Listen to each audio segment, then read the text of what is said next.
All right, buckle up, everyone, and welcome back to the Deep Dive. It's your pal Liam here, firing up the knowledge cannons from my little tech haven in Austin, Texas. Uh-huh. By day, I'm wrestling marketing dragons, but let's be real. My heart truly beats to the rhythm of retro game soundtracks. Oh, yeah. I'm talking blowing dust out of Atari cartridges like it was an Olympic sport. And now I watch my own kids totally absorbed in these pocket-sized universes on their phones. The evolution is just, mind-blowing, isn't it? It truly is. Anya, chiming in from the ever-innovating Seattle, Washington. My world revolves around dissecting business models and, understanding how technology reshapes industries. Right. And yes, I too have fond memories of 8-bit adventures. Though my kids' current obsession with min-maxing resources in their mobile games is, well, a far cry from my early days with a single-button joystick. The sheer velocity of change in gaming is quite something. Absolutely. And that wild ride through gaming history brings us perfectly to today's deep dive. Yeah. We had one of you awesome listeners, probably a bright spark on a university campus somewhere, maybe prepping for a killer presentation or just feeding that incredible curiosity, send in a treasure trove of information about Xbox Game Pass. We're going deep into the core of its business model, this whole subscription phenomenon, and even those clever ways they try to keep you in the gaming loop with loyalty programs. Yeah.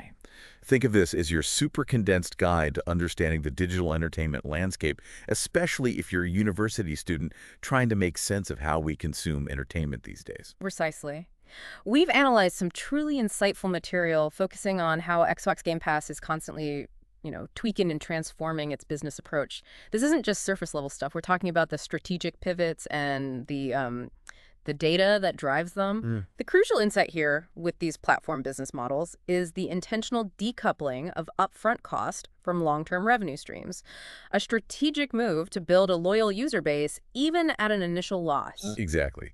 So our mission for this session, which you've already signed up for by tuning in, is to chart the course of how the fiercely competitive game console market, especially like turbocharged by the internet age, has paved the way for models like Game Pass. Yeah. And even more crucially, what can we learn from this about the broader shifts in how we consume digital entertainment across all sectors? What other established business models are facing this exact same kind of shakeup? Okay. Let's dive into the DNA of this thing. Let's start right at the foundation with what the sources refer to as Business Model 1.0, the classic razor blade strategy. Nice. This is the approach that Xbox and, of course, Sony PlayStation utilized for many years. Think of Gillette selling razors at a low price to get you hooked on their specifically designed blades. Right on. You buy the Xbox console, Microsoft might even take a hit on the initial sale that's the razor. Exactly. Then where do they rake in the profits? On the games, the blades. You got to have those new releases, right? It's almost like they give you the console to lock you into their gaming world. Well, the sources actually quote Lori Wright from Xbox, who stated that while the overall Xbox business was indeed profitable and experiencing high growth, they did sell the consoles at a loss. See. A Microsoft spokesperson further clarified that the console gaming business is traditionally a hardware subsidy model where companies intentionally sell consoles at a lower price than it costs to make them to attract new customers, with the expectation that profits will be generated in game sales. This strategy aims to build a large installed base of consoles. She told you. Yeah. It's all about getting you in the ecosystem. But then the winds of change started blowing. Enter Business Model 2.0, the subscription revolution. June 1st, 2017, mark that date in your mental game library. That's when Xbox Game Pass blasted onto the scene. $10 a month for a constantly evolving library of over 100 games. Sounds like an incredible deal. The rationale behind it was, well, multi-pronged. Firstly, it was designed to encourage the discovery of new games. How often have you hesitated to spend full price on a game you weren't sure about? Oh, constantly. Game Pass offered a low-risk gateway to explore different titles. Secondly, Microsoft hoped it would nurture independent game development by providing a more stable and predictable revenue stream for smaller studios. Right. This surge in games played isn't just about quantity. It highlights a key insight. Subscription models lower the psychological barrier to trying new experiences, fostering a culture of exploration that traditional purchase models often inhibit. But it wasn't all sunshine and digital daisies in the beginning, was it? I remember hearing some grumbling in the gaming community. Oh, yeah.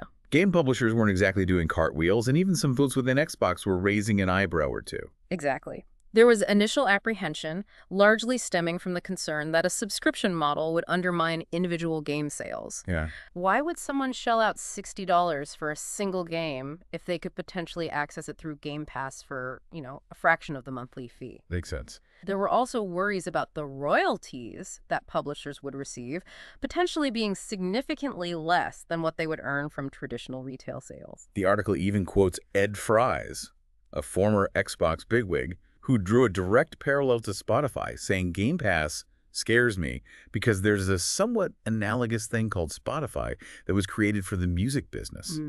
When Spotify took off, it destroyed the music business. It cut the annual revenue of that business in half. It has made it so people just don't buy songs anymore. Whoa, pretty strong stuff. It certainly highlights a fundamental concern about the transition from ownership to access and the potential repercussions for revenue generation for content creators. Yeah. Initially, the Game Pass catalog focused on games that were older than 12 months. Microsoft also shared 70% of game sale revenues with publishers, likely as a way to alleviate some of those initial anxieties. Baby steps into the subscription world, right? Yeah. But then Microsoft really upped the ante. January 23rd, 2018, boom. All games developed by Xbox themselves would land on Game Pass on day one of their regular retail release. It's a seismic shift, no pun intended. It was a bold declaration of Microsoft's commitment to the subscription model. It delivered immediate and significant value to subscribers and, well, it put pressure on third-party publishers to seriously consider the platform. And they did. And they did. Gradually, more and more third-party publishers started releasing their new titles on Game Pass as well.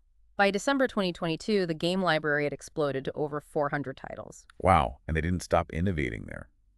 In June 2019, they unleashed the ultimate gaming package, Xbox Game Pass Ultimate. Right. For a few extra dollars a month, you got Game Pass bundled with Xbox Live Gold, which you needed for online multiplayer, plus some sweet exclusive bonuses like in-game items. It's like the all-you-can-eat buffet of gaming. Absolutely. It simplified the subscription process and offered compelling value for users who are already subscribing to both services separately. So by 2022, what was the real-world impact of this subscription gamble? Well, according to some presentations at the Game Developers Conference, or GDC for short, that's where industry folks share insights, the numbers are pretty jaw-dropping. Okay. Game Pass members played a staggering 40% more titles and ventured into 30% more genres than they did before joining.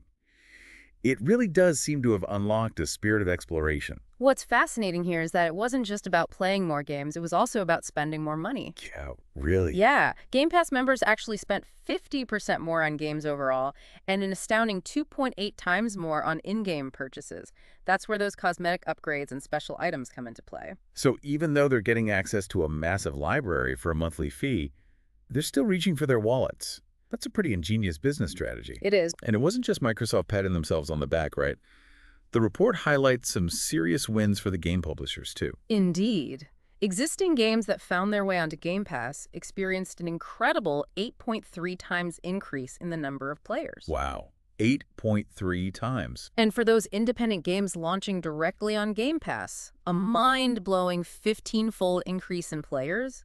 That kind of visibility and instant player base can be absolutely transformative for smaller development teams. It's like Game Pass became this massive discovery engine for games. But even with all this apparent success, there was a bit of a dose of reality, wasn't there? Even gaming boss Phil Spencer acknowledged that subscription wasn't going to be the be-all and end-all for the Xbox ecosystem. That's a crucial point to understand the nuance of this business model. In October 2022, he stated that Game Pass accounted for roughly 15% of Xbox's total revenue from content and services, and anticipated it remaining at around that level. Only 15%, huh? It suggests that while a significant component, it's part of a larger, more diverse strategy. And the rate at which new subscribers were joining, which probably went through the roof during the pandemic lockdowns, started to slow down, right? Yeah. Those initial explosive growth curves weren't quite as steep anymore. The numbers tell that story quite clearly. For the 2022 fiscal year, Microsoft had set a subscriber growth target of 73%, but they only achieved 28%. Oof. The previous year, 2021, showed a similar pattern, 37% growth compared to a target of 48%. This deceleration prompted the Xbox team to seriously consider strategies for reigniting that growth in 2023. Okay, so they're at a pivotal point. How do they maintain the momentum? The article outlines 3 primary options they were exploring.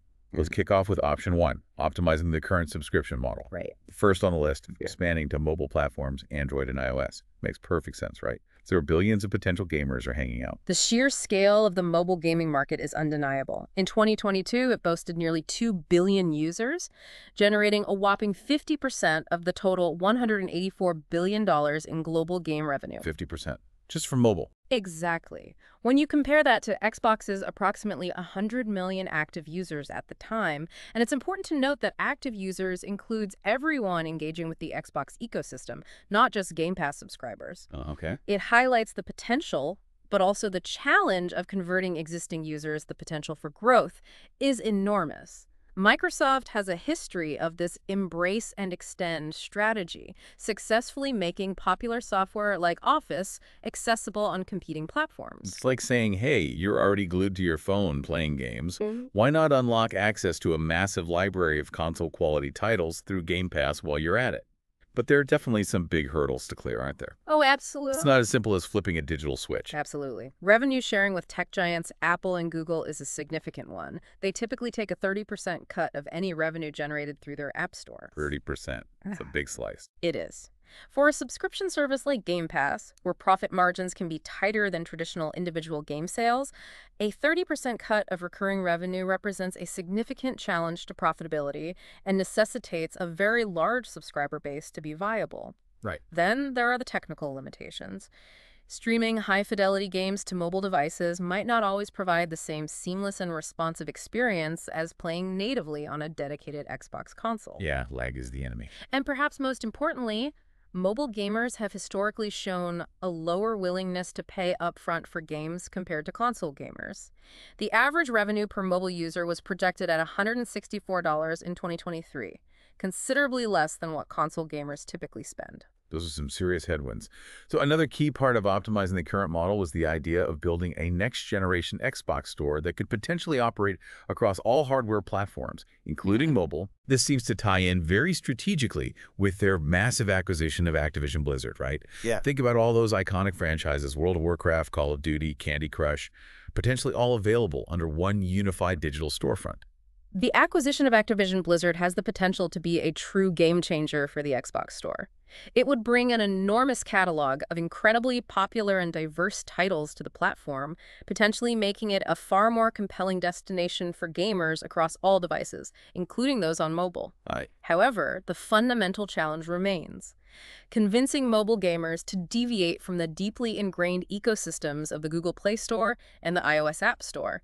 That's a significant behavioral hurdle to overcome. Definitely a tough nut to crack. Okay, what about the more straightforward approach? Just plain old raising the prices of Game Pass or introducing different subscription tiers? Streaming services like Netflix do it all the time. Why not Xbox Game Pass? Interestingly, Microsoft had maintained the standard Game Pass price at its original level since its launch back in 2017. Really? Since 2017? Wow. Yeah. They had experimented with minor price adjustments in the past, but these attempts faced considerable backlash from subscribers, ultimately forcing them to revert those changes. This really underscores the price sensitivity of the Game Pass user base.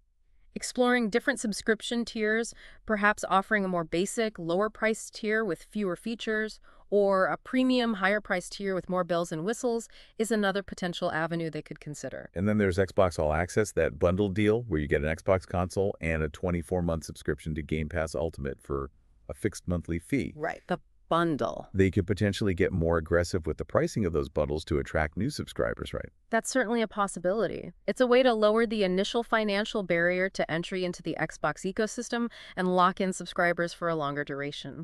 However, as the sources point out, this approach might create a conflict with the overarching strategy of making Game Pass universally accessible across all devices, not just the Xbox console. Right, if it's tied to the box. If the primary value proposition is tied to owning an Xbox, it could limit their reach on other platforms like mobile and PC.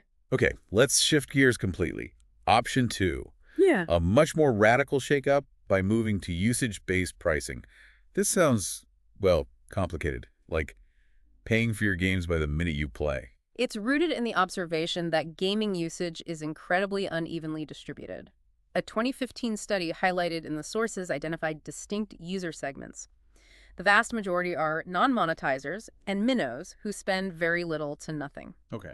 While a tiny fraction, the whales, generate the overwhelming majority of revenue through in-game purchases and additional content. Whales. Love the names. Minnows, dolphins, whales. Yeah.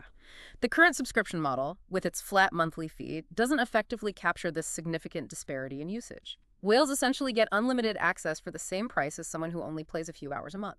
So the core idea is to create a tiered system where those heavy-duty players who clock in hundreds of hours pay more, while the more casual gamers who only dip their toes in pay less. Pretty much. They even propose a specific three-tiered pricing structure: silver for the minnows, gold for the dolphins, and platinum for the whales, each with different monthly fees and allocated playtime limits. Exactly.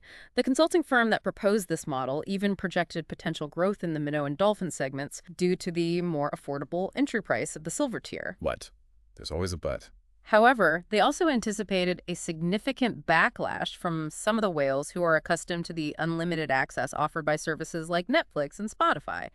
They projected that as much as 10% of current whale subscribers might downgrade to a lower tier or even cancel their subscription altogether. Ouch. You definitely don't want to upset your biggest spenders. To try and soften that blow, they consider offering exclusive member deals and discounts that were tied to your usage tier, right? So Platinum member, even if they're paying more for unlimited access, would also get a better discount when buying games outright. Precisely.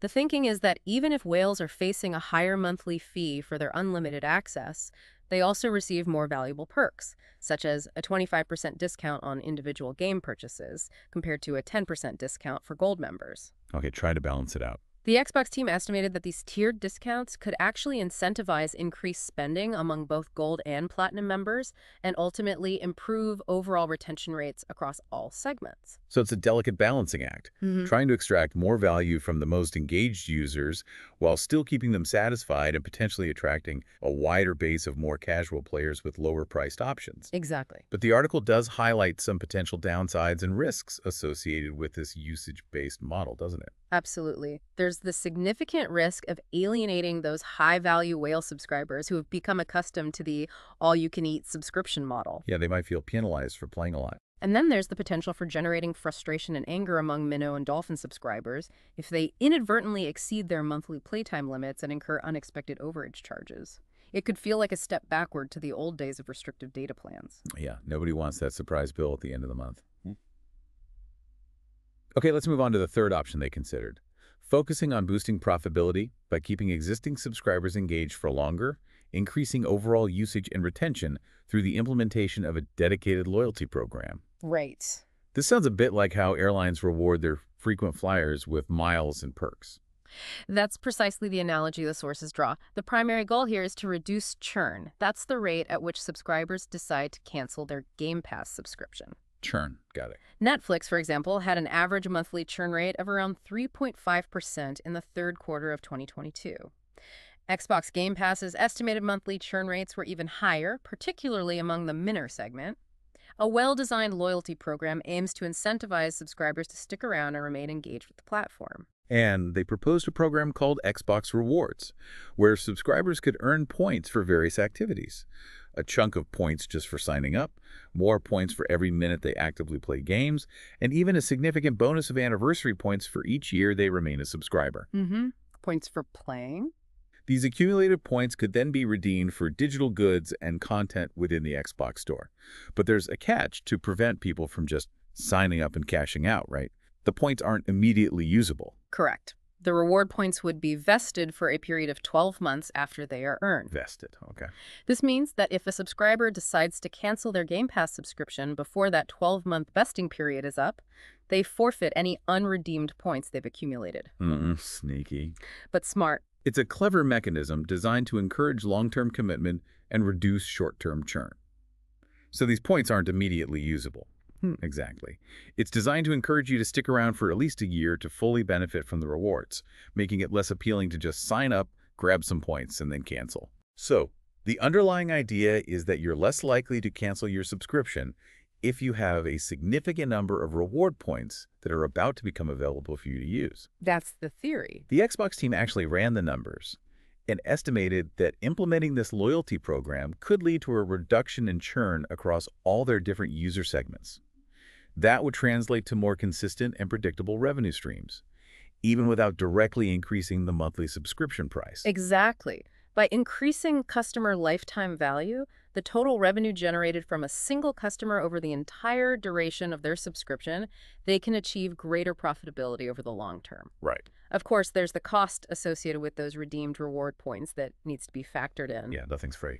However, their projections indicated that the incremental revenue gained from the anticipated reduction in churn would likely outweigh the costs of reward point redemptions, particularly within the dolphin and whale subscriber segments. So looking at all three of these potential strategies, it seems like each one presents its own unique set of potential benefits and inherent risks. Definitely.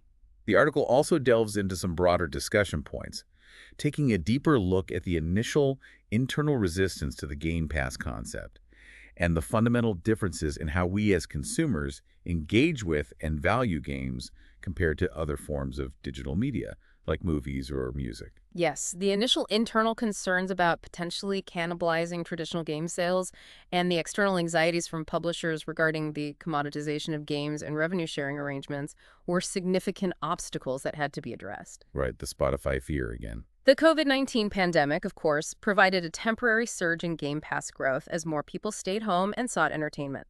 But as the sources highlight, gamers often develop a much stronger sense of loyalty to specific games and have made tangible investments in gaming hardware, Yeah, that console isn't cheap. which can make the idea of a purely subscription-based model potentially less appealing to hardcore players compared to owning their favorite titles outright.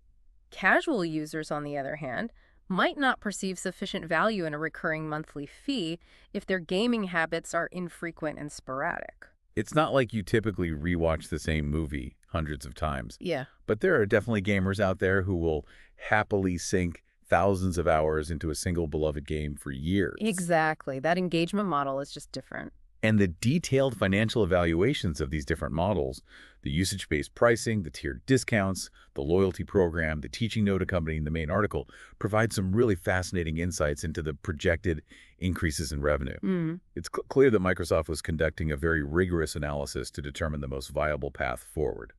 The detailed financial projections presented in Exhibits TN2, TN3, and TN4 offer a comprehensive picture of the potential financial implications of each strategic option.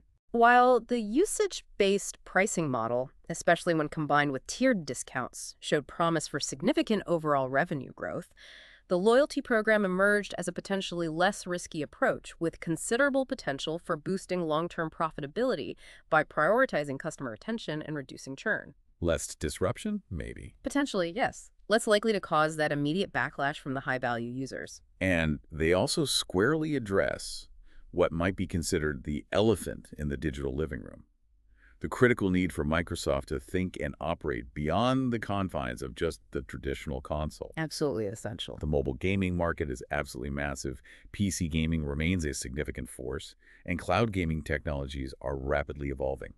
Game Pass can't afford to be tethered to a single piece of hardware in the long run. Absolutely. The strategic implications of the acquisition of Activision Blizzard are also absolutely crucial in this context. Oh yeah, the big one. Owning those incredibly powerful and globally recognized gaming franchises has the potential to significantly bolster the appeal and competitiveness of the Xbox Store and the Game Pass service, particularly as they look to expand their presence in the mobile gaming space. However, as the epilogue of the article mentions, this acquisition faced considerable scrutiny and regulatory challenges. Which, spoiler alert for anyone who hasn't been following the gaming news, Microsoft ultimately overcame. Right. The epilogue provides a little glimpse into the performance of Game Pass in 2023, highlighting healthy and continued growth for PC Game Pass and achieving a significant revenue run rate. Good signs. The ID at Xbox program, which supports independent game developers, also saw massive payouts, underscoring the platform's increasingly vital role in nurturing and showcasing independent game development. And of course, the big news of the U.S. judge ruling in favor of Microsoft in the Activision Blizzard case. This update really underscores the incredibly dynamic nature of the global gaming industry and Microsoft's ongoing commitment and efforts to strategically adapt and further evolve its core business model in response to these shifting market forces. Yeah. The successful acquisition of Activision Blizzard has the potential to significantly reshape their competitive strategy moving forward. So, to bring it all together, this deep dive into the evolution of Xbox Game Pass reveals a really fascinating journey from the traditional razor blade model that defined the console market for so long to the innovative subscription-based approach of Game Pass, with ongoing exploration into more nuanced models like usage-based pricing and loyalty programs. It serves as a compelling case study in how a major player in the digital entertainment space is actively grappling with rapidly changing consumer behaviors and the intense competitive pressures of the internet age. Sure. Especially useful if you're studying this stuff. And it really highlights the crucial point that no business model, no matter how successful it may seem, is ever truly static. Never rest on your laurels. Exactly. Even the most established models require constant evaluation, adaptation, and innovation to maintain sustained growth and long-term profitability in the face of evolving technologies and shifting consumer preferences. Right. The very challenges that Xbox Game Pass has encountered, including slowing subscriber growth rates and the imperative to expand beyond the traditional console ecosystem, are issues that many other digital entertainment platforms are currently facing or are highly likely to confront in the near future. Which leads us to our final food for thought for you, our endlessly curious listener. Considering everything we've unpacked today, the potential for subscription fatigue setting in, the emergence of diverse consumption models, and the increasingly blurred lines between different gaming platforms, what do you envision the future of digital entertainment might look like? And what other seemingly stable business models, beyond the realm of gaming, might be facing similar pressures or fundamental transformation in the years to come? It's definitely something to ponder. Until our next deep dive.